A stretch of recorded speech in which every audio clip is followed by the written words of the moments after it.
সারা বাংলাদেশে প্রায় 70% জেলায় রাসেল ভাইপার ঢুকে গেছে। সে বৎসরে 20 থেকে 40টা বাচ্চা দিতে পারে। আপনি পানিতে আছেন, ঠিক সেই সময় সাপ আপনার পায়ে কামড় দিয়েছে, আপনি নিশ্চিত থাকবেন যে আপনার শরীরে বিষ ঢুকবে না। কেন বলেন তো? এই রাসেল ভাইপার বাংলাদেশে যেটা ছড়িয়ে পড়েছে, এই রাসেল ভাইপার 100 বছর আগেই কিন্তু বাংলাদেশে থেকে প্রায় বিলুপ্ত হয়ে গেছিল। ডাক্তাররা বলতেছে যে এটা যদি দংশন করে তাহলে মানুষ মারা যাবে খুব শীঘ্রই। এরকম একটা বিপদ মুসিবতের সময় একজন মুমিন আমার বিশ্বাস থেকে করণীয় কিছু আছে কিনা? ফরিদপুরের একজন লিডার তিনি ঘোষণা করেছেন যে রাসেল ভাইপার একটারে যে মারতে পারবে তার আমি 50,000 টাকা পুরস্কার দেব। সাপের ব্যাপারে কিন্তু হাদিস আছে একাধিক, এবং এক্ষেত্রে আব্দুল্লাহ ইবনে ওমর রাদিয়াল্লাহু তাআলা আনহু তিনি সাপ দেখলেই কিন্তু দৌড়ান দিতেন এবং মারতেন। আপনি বলবেন যে হুজুর কেন তিনি মারতেন?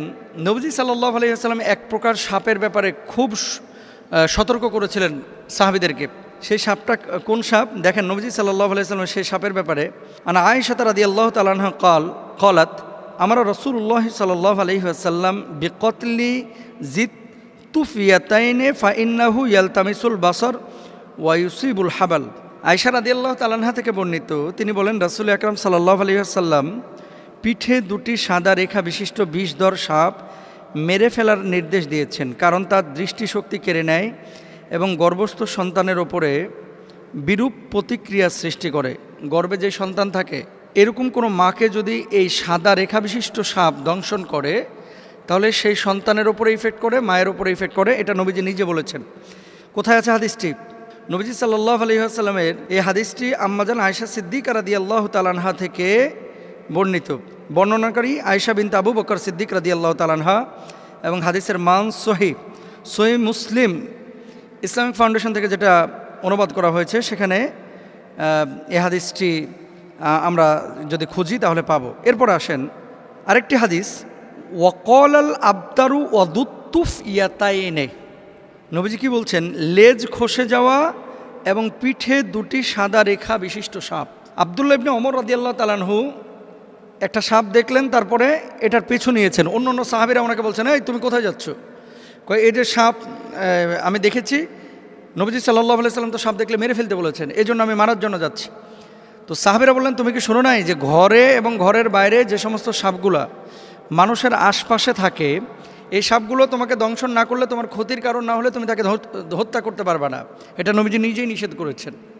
তাহলে কি এখান থেকে বোঝা যায় যে যেই সাপটা আপনার শরীরের জন্য ক্ষতিকর, আপনার জীবন বিনাশ করবে, সেই সাপকে আপনার হত্যা করতে হবে।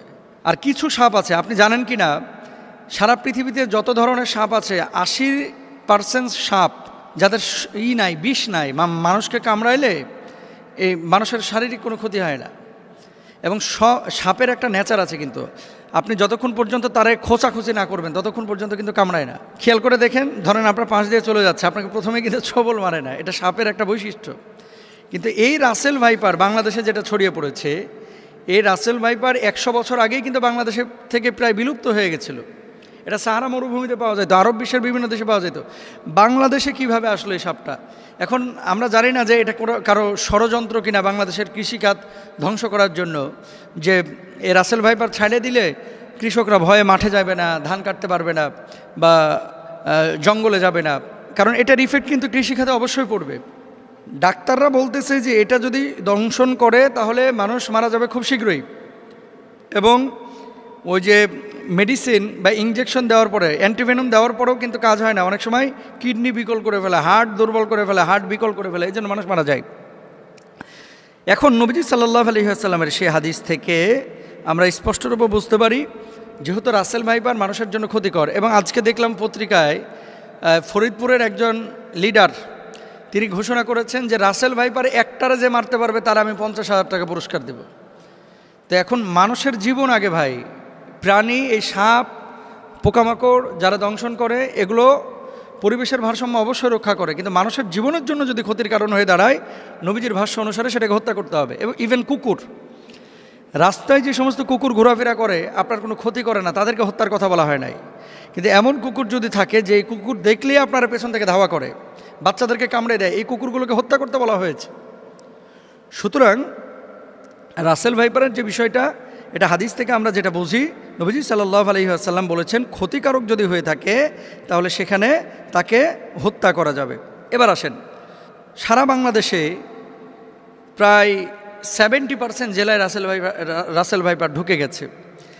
এখন সাপে কামড়াইলে বাংলাদেশে আমরা কিছু ভুল বা কুসংস্কার কাজ করে থাকি, যেগুলো আসলে চিকিৎসা বিজ্ঞানের আলোকেও অথেন্টিক না এবং কোরআন হাদিসের আলোকেও অথেন্টিক না। মনে রাখতে হবে, যখন কোনো বিষয় আপনার শারীরিকভাবে কোনো ক্ষতি করছে, প্রথমত আপনাকে কারণটা বের করতে হবে যে কী কারণে এটা হলো। সাপে কামড়াইছে, সাপে কামড়ানোর পরে এই বিষটা কিন্তু আপনার শরীরের মধ্যে ঢুকতেছে। এখন আপনি শরীরের মধ্যে বিষ ঢুকেছে, ওই জায়গাটা না বেঁধে আপনি নিয়ে গেলেন ওঝার কাছে। ওঝা কী করতেছে, ওই তদবির করতে করতে করতে করতে, আগে যেমন বাংলা সিনেমায় দেখা যাইতো ওই যে বিন বাজাইতেছে আর কাইটা যেই সাপটা দংশন করছে এ আবার উড়িয়া চলেইতেছে একেবারে। হ্যাঁ, আসার পরে ওখানে মনে করেন মুখটা দিয়ে আবার মনে করেন বিষ বাইর করে ফেলে। এগুলো মিথ্যা কথা ভাই, এগুলো কোনো ভিত্তি নাই। তবে হ্যাঁ, নবীজি সাল্লাল্লাহু আলাইহি ওয়াসাল্লামের সাহাবীরা একটা কাজ করেছিলেন, সূরা ফাতিহা পড়ে ওই জায়গাটায় থুথু লাগিয়েছিলেন, তারপরে ওটা বের হয়ে গেছিল। এর মানে এই না যে থুথু লাগাইলেই সাপের বিষ বাইরে হয়ে যাবে। কামড়াইছে রাসেল ভাইপার আর আপনি নামাজ পড়েন না, রোজা করেন না, থুতু লাগাই দিতেছেন, থুতুকে ওখানে কপ ফেললেও কিন্তু বিষ বাইর হবে না। এগুলো খেয়াল রাখতে হবে। তাহলে আপনার করণীয় কি? আপনাকে যাইতে হবে ডাক্তারের কাছে। আপনি ডাক্তারের কাছে যান, যাওয়ার পরে আপনি চিকিৎসা নেবেন। আর ওঝা, তারপরে বিন বাজানো, এই সমস্ত জিনিসগুলো অথেন্টিক যেহেতু না, যেই জায়গাটায় অথেন্টিক বা কারো কাছে এমন কোনো মেডিসিন থাকলে আপনি সেই জায়গাটায় চিকিৎসা নিতে পারেন। আবার আমাকে ভুল বুঝেন না, ঝাড়ফুঁক ইসলামে কিন্তু জায়েজ, কিন্তু কবিরাজির নামে এই যে বিন বাজাইতে বাজাইতে সাপকে দৌড়ায় নিয়ে আসা। আচ্ছা ভাই, সাপ এখানে কামড়ানোর পর কি বসে থাকে? বুঝলেন কথা?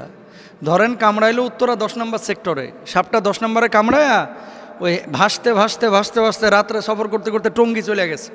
এখন আপনি এখানে বিন বাজাইতেছেন, ও টঙ্গী, সাপ আছে টঙ্গীতে, উত্তরা 10 নম্বর থেকে গাড়ির আওয়াজে সাপ বিনের আওয়াজ পাইবে কিভাবে? জিনিসগুলো কিন্তু একটা ভাবার বিষয়। তাহলে আমরা এই বিষয়গুলো খেয়াল রাখবো। সাপে কামড়াইলে চিকিৎসা নেওয়ার চেষ্টা করব। সাপে কামড়ানো জায়গায় তৎক্ষণাৎ পরিষ্কার করে ব্যান্ডেজ বা সুতির কাপড় দিয়ে ঢেকে দিব, এটা ডাক্তাররা বলছেন। এবং সেই জায়গাটায় রশি দিয়ে হালকা করে বেঁধে দিবেন, যাতে করে বিষটা উপরে যাইতে না পারে। মনে রাখবেন, আপনি পানির মধ্যে পা দিয়ে রেখেছেন, পানিতে থাকা কোনো সাপ যদি পায়ের ওপরে কামড় দেয়, এটা খুব মনোযোগ দিয়ে শুনবেন। আপনি পানিতে আছেন, ঠিক সেই সময় সাপ আপনার পায়ে কামড় দিয়েছে, আপনি নিশ্চিত থাকবেন যে আপনার শরীরে বিষ ঢুকবে না। কেন বলেন তো? সাপটা যখন কামড় দেয়, বিষটা যখন এই তার দাঁত থেকে বা মুখ থেকে ছাড়ে, বিষটা ছাড়ার সাথে সাথে পানির সাথে মিশে ওই বিষটা আর শরীরের মধ্যে ঢুকে না। এই জন্য সাধারণত বিষধর সাপ পানির মধ্যে কামড় দেয় না। এই ধরা সাপ টোরা সাপ যেগুলো কামড় দেয়, চিন্তার কোনো কারণ নাই।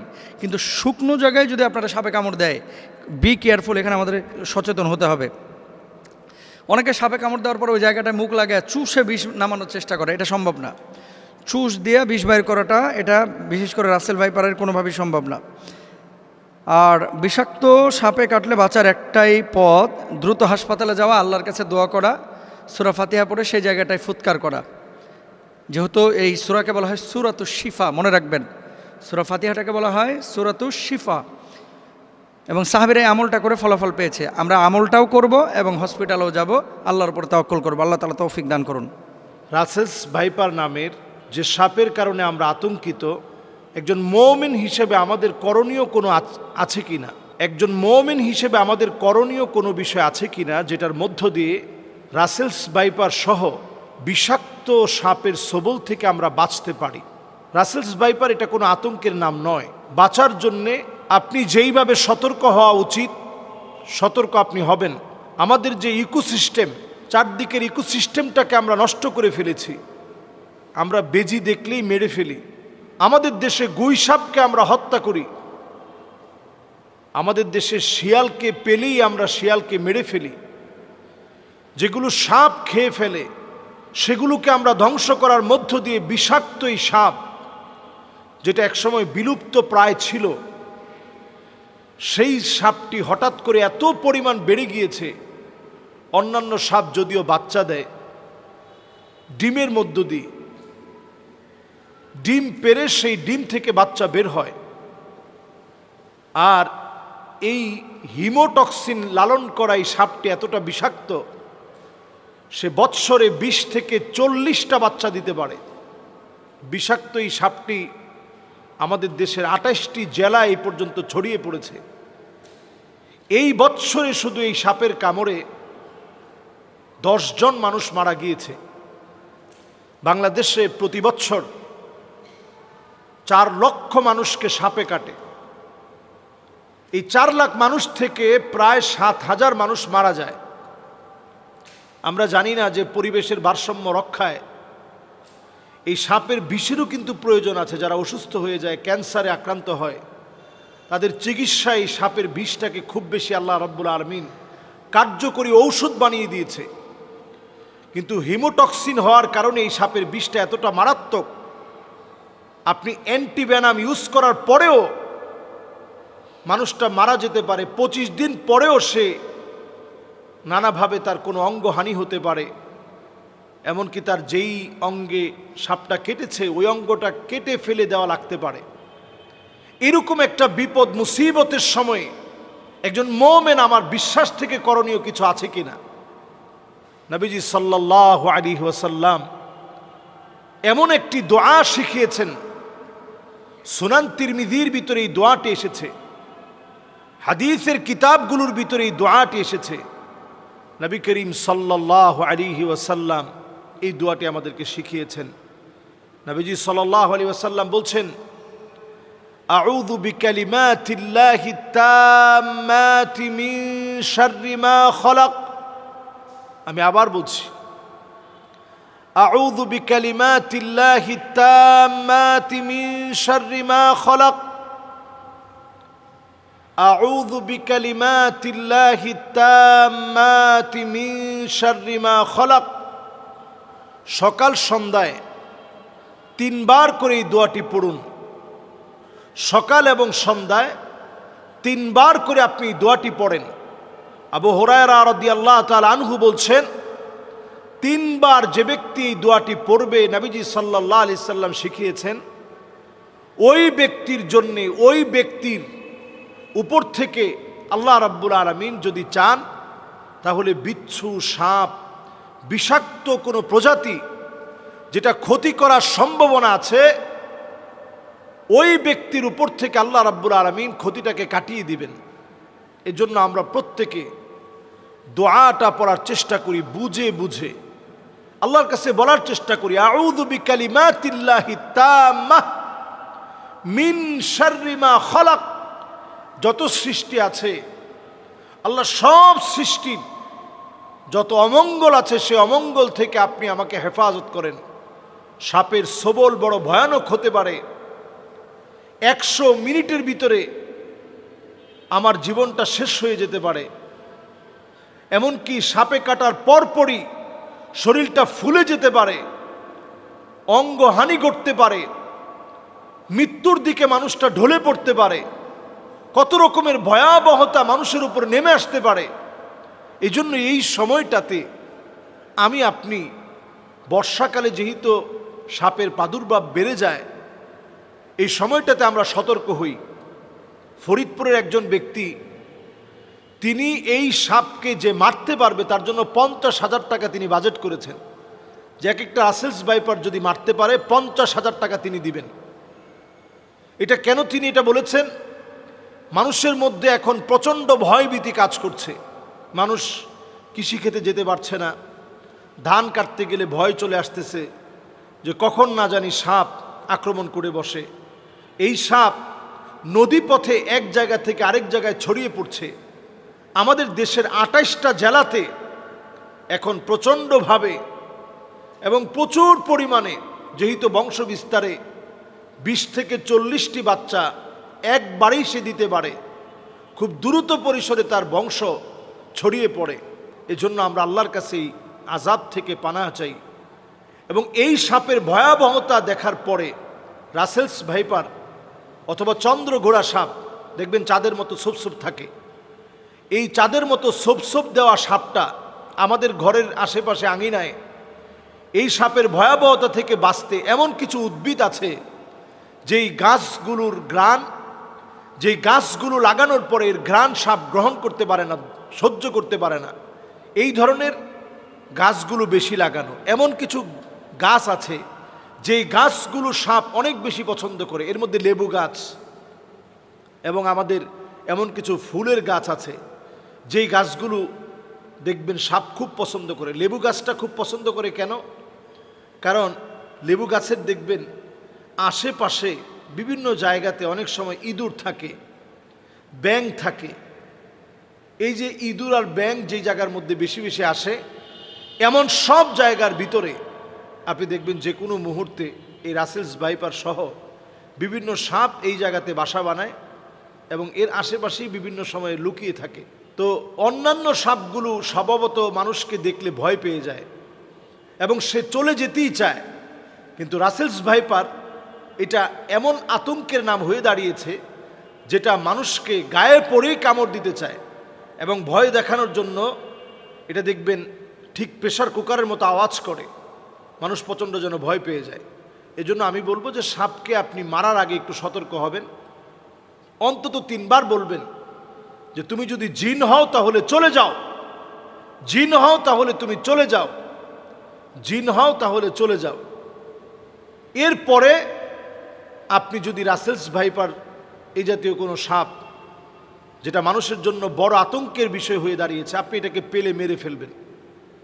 আমাদের দেশে সাপ রিস্কেও করে যারা, এদেরকে আরও বেশি রাষ্ট্রীয় সম্মাননায় পদমর্যাদা দিয়ে তাদেরকে এগিয়ে আনা দরকার ছিল।